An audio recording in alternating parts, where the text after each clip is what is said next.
Amis internautes, n'oubliez pas de liker, de vous abonner et de cliquer sur la note de notification pour ne rien rater. Des excuses à son prédécesseur et au président Talon.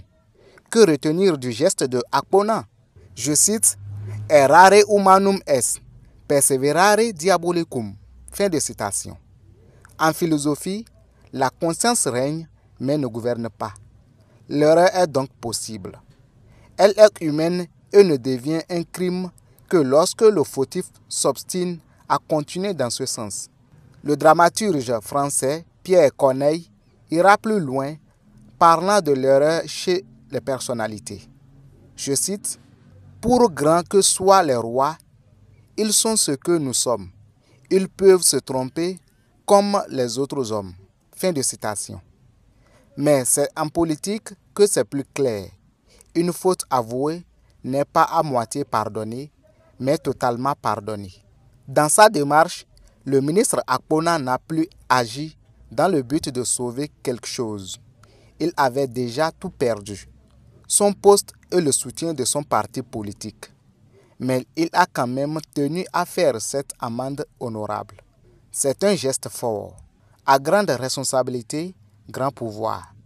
Espérons maintenant que toutes les personnes touchées par cet incident de Parakou comprennent et acceptent les excuses de l'offenseur et que ceux qui ont conseillé au ministre Samou Adambi de déposer une plainte en tirent les conséquences pour lui demander de raisonner.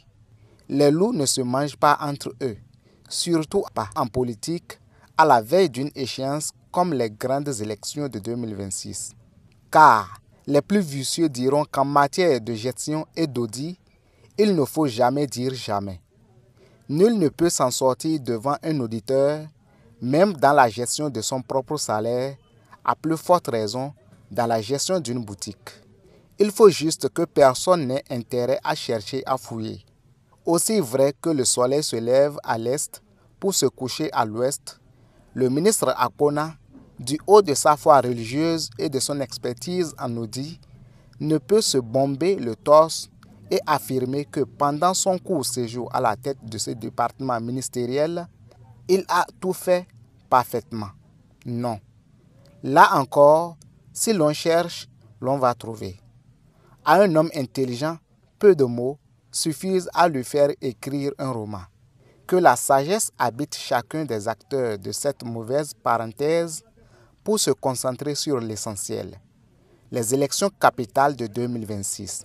Ce serait justice rendue au président Patrice Talon pour le sacrifice de son corps et de sa vie pour ce pays. Aboubakar Takou.